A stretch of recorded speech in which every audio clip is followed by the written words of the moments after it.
안녕하십니까. 헤얼TV 정상호입니다. 징기스칸의 특징 중 하나가 선택이 오면 신중하고 그러면서도 과감하게 자신의 몸을 던진다는 것입니다.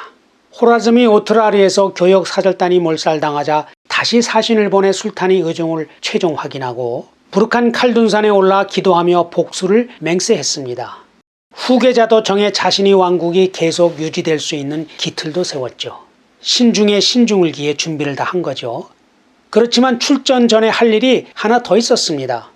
수많은 대상들을 호라즘으로 보낸 것입니다. 상인들이 호라즘의 지리, 군대 배치, 주민 동정, 궁성, 암투 이런 정보들을 물어다 나르죠. 또 징기스칸 푸른 군대의 소문을 호라즘 전역에 퍼뜨리고 다닙니다.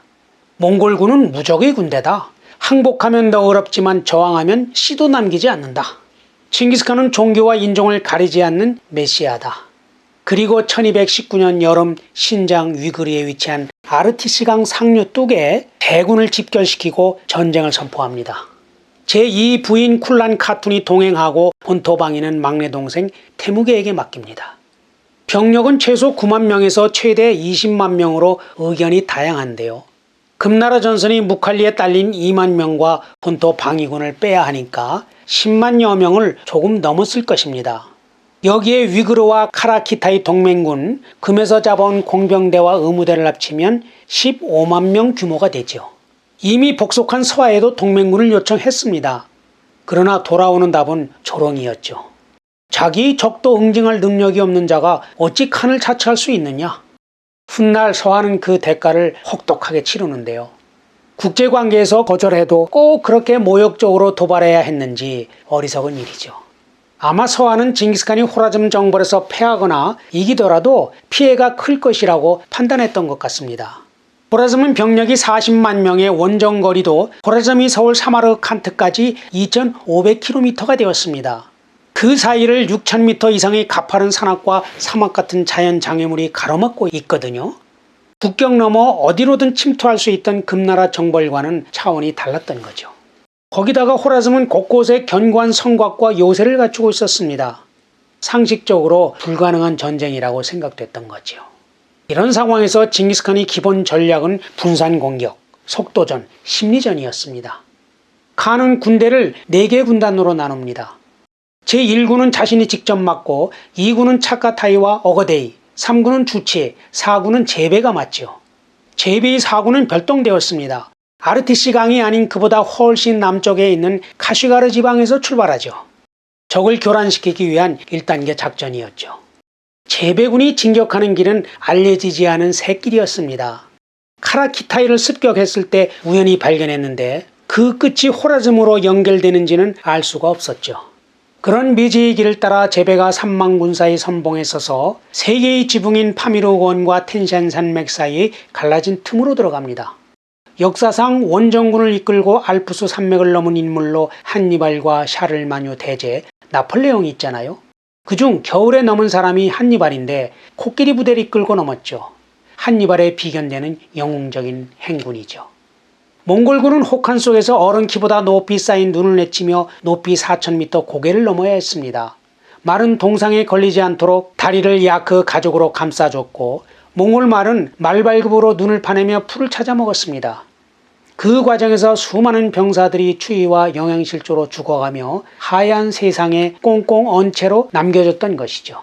이런 혹독한 행군 끝에 드디어 3달 만에 제베의 군대는 페르가나 분지로 나옵니다. 그곳에는 이미 봄이 찾아와 들꽃이 만발해 있었죠. 여기서 첫 번째로 호라즘 군대와 만나 탐색전을 벌이죠. 그리고 군대를 나누어 1만 명을 이끌고 남쪽 호라산 지역으로 나아가 후방을 교란합니다. 그동안 주치는 다른 길로 페르가나로 들어와 제베가 거느리던 2만 군사와 합류해 사마르칸트의 동쪽 관문인 후잔트를 향해 진군합니다.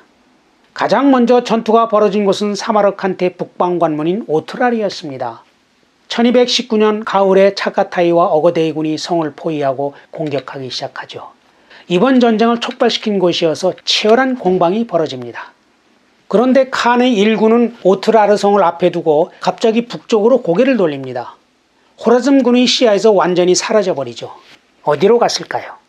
호라즘의 지형을 보면 서쪽에 사막이 있고 동쪽은 높은 산악지대가 가로막고 있습니다. 술탄은 그런 천연 장애물을 믿고 북방 오트라르 방면에 주력을 배치하고 있었죠. 그러나 칸은 오트라를 피해 북으로 가다가 갑자기 방향을 남서쪽으로 바꿔 시르드리아 강을 건너 키질쿰 사막으로 들어섭니다. 이 사막은 면적이 29만 제곱킬로미터로 한반도보다 넓습니다. 여름에는 온도가 섭씨 50도를 넘는 데다 낮과 밤의 기후차도 심하고 독사 전갈이 우글거리는 죽음의 불모지였죠. 몽골군은 낮에 부추를 신은 채 자고 그렇지 않으면 벗어놓은 부추 속에 전갈이 들어갈 수 있거든요. 밤에 행군하며 사막 횡단에 성공합니다. 술탄이 이 사실을 안 것은 칸이 사막에서 나와 누르를 함락하고 아무다리아 강을 건너 사마르칸트의 서쪽 관문인 부하라에 나타났을 때였습니다. 누구도 상상할 수 없는 작전이고 빛의 속도 같은 진군이었죠. 헤어리 알기로 징기스칸 이전에는 키질쿰 같은 큰 사막을 횡단해 정복전쟁에 성공한 군대가 없었던 것 같습니다. 이쯤 되면 눈치채신 분도 있겠는데요. 전투가 칸의 계획대로 진행된다면 사마르칸트는 동서남북에서 협공당하게 되죠. 부하라와 오트라르 후잔트가 무너지면 꼼짝없이 도가니지가 되는 것이죠. 몽골군이 작전 반경을 보십시오. 몽골에서 중앙아시아 이란까지 수천 킬로미터가 되잖아요. 현대의 기계화 군단도 아니고 기병으로 전격적인 기동전을 전개해 대제국의 수도를 불과 몇 달 만에 막다른 길로 몰아간다는 사실에 말문이 막히죠. 손자병법, 이런 것을 인간 세계의 병법이라 한다면 칸의 전략 전술은 하늘의 병법이라고 해야 할 것 같습니다. 사실 호라즘은 대국이지만 취약점이 없지 않았습니다.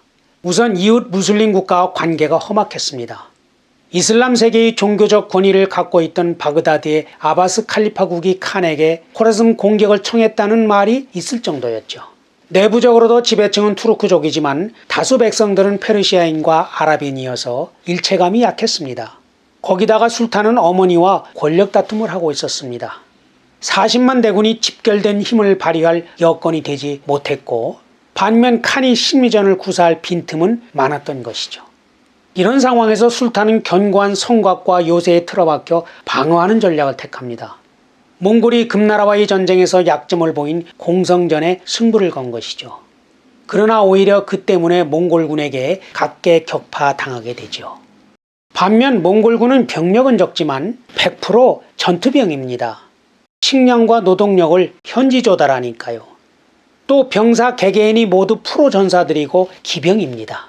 이들이 지휘관의 뜻에 따라 진용을 짜고 기동하는 것이 보병처럼 일사불란하니까 수는 적더라도 몇 배의 위력을 폭발시키는 것이죠. 더구나 금원정을 통해 공성전 경험과 기술을 익히고 투석기, 회회포 등 전문 장비까지 갖추고 있었습니다. 한마디로 유목 기병의 기동성에 공성 기술을 융합한 최초의 첨단 부대였던 거죠. 술탄은 자신이 상대할 군대가 지금까지 전혀 경험해보지 못한 공포의 군대라는 사실을 꿈에도 몰랐던 것입니다. 칸이 부하라를 포위 공격하자 2만여 수비군이 포위망을 뚫어보려고 나왔으나 반나절 만에 전멸당하죠. 그러자 시민들이 성문을 열고 항복합니다. 인구 30만가량의 대도시로 서부 호라즘의 교육산업 중심지이자 사마르칸트로 통하는 요충이 속절없이 무너진 것이죠. 전하는 말에 따르면 성에 들어간 칸은 귀족 부자들을 모아놓고 이렇게 말했다고 합니다. 너희 우두머리가 지은 죄를 벌하러 신이 나를 보낸 것이다. 요즘 워딩으로 바꾸면 이슬람 지배층이 잘못해 너희를 못된 지배층으로부터 해방시키려고 알라신 나를 보냈다. 이런 뜻으로도 읽힐 수 있는 말이죠. 사후 처리도 원칙이 있었습니다.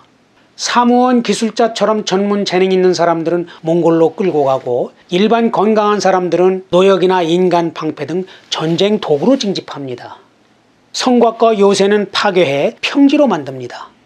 나중에 성에 틀어박혀 저항할 소지 자체를 아예 없애버리는 거죠. 그때까지도 오트라르는 이날축 총독이 술탄이 지원군과 합세해 몽골군에게 결사항전하고 있었습니다. 자신이 지은 죄가 있어 패하면 어차피 죽은 목숨이니까 막다른 골목인 거죠. 5달 동안 치열하게 공방전이 벌어지는데요. 어느 날 호라즘의 장군 하나가 이날축과 상의 없이 성문을 나와 포위망을 뚫으려 합니다. 그 틈에 몽골군이 성내로 들어와 오트라르를 점령하죠.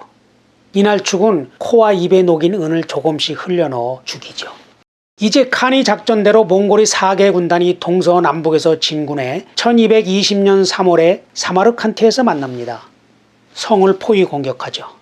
술탄은 전황이 불리해지자 포위되기 전에 사마르칸트를 떠납니다. 적은 수의 호위병만 대동한 채 지방에서 새로 군사를 일으켜 싸우겠다며 도주하죠. 사마르칸트는 인구 50만의 대도시로 방위군도 10만 명이나 되었습니다. 그러나 술탄이 도망했는데 얼마나 버티겠습니까? 몽골군의 공격을 견디지 못하고 성을 나와 반격했다가 절반이 군사만 잃습니다. 그러자 주민들이 나서서 항복해 불과 5일 만에 무너지죠. 저항했던 방위군은 모두 처형당하고요. 이제 도망간 술탄을 잡아야 하잖아요. 칸이 믿고 쓰는 제베 수베이테이에게 추적대 3만 명을 맡기며 이렇게 지시합니다. 무함마드가 가는 곳이면 세상 끝까지 쫓아가 처단하라. 추적대가 1220년 4월부터 12월까지 8달 동안 저승사자처럼 술탄을 뒤쫓는데요. 사마르칸트에서 카스피해까지 하루에 130km씩 달려 사냥감과 간격을 좁히면서 술탄이 지나간 곳에는 어김없이 나타납니다. 그 과정에서 몽골군을 방해하거나 저항하는 도시는 주민들이 살해되고 성체가 파괴되죠. 이렇게 추적대가 바짝바짝 쪼여오자 마침내 술탄은 그 넓은 자기 왕국 어디에도 더 이상 갈 곳이 없었습니다. 배를 타고 카스피해의 어느 외딴 섬으로 숨어듭니다. 그러나 추적대는 술탄이 외딴 섬에 도착한 사실을 몰랐습니다. 칸에게 술탄이 카스피해 북쪽 어딘가로 멀리 탈출했다고 보고하고 카스피 해안의 겨울 야영지로 돌아갑니다. 일화에 따르면 몇몇 군사가 화가 나서 말을 타고 바닷속으로 들어가 술탄을 쫓다가 죽기도 했다고 하죠. 그러나 그것도 술탄이 머물 곳이 아니었습니다. 며칠이 지난 다음에 1월 굶주림과 추위에 지쳐 폐병으로 숨을 거두죠. 제2의 알렉산더의 꿈이 비참하게 사라진 것입니다. 무하마드 2세의 죽음이야 자신이 오만과 무모함의 대가라고 할 수 있죠. 그러나 귀중한 생명과 재산을 잃은 수많은 백성들은 무슨 죄입니까? 국가 지도자의 선택이 얼마나 무겁고 무서운 것인지 새삼 깨닫게 됩니다. 준비된 영상은 여기까지입니다. 구독과 좋아요 눌러주시면 더 좋은 내용으로 뵙겠습니다. 건강하세요.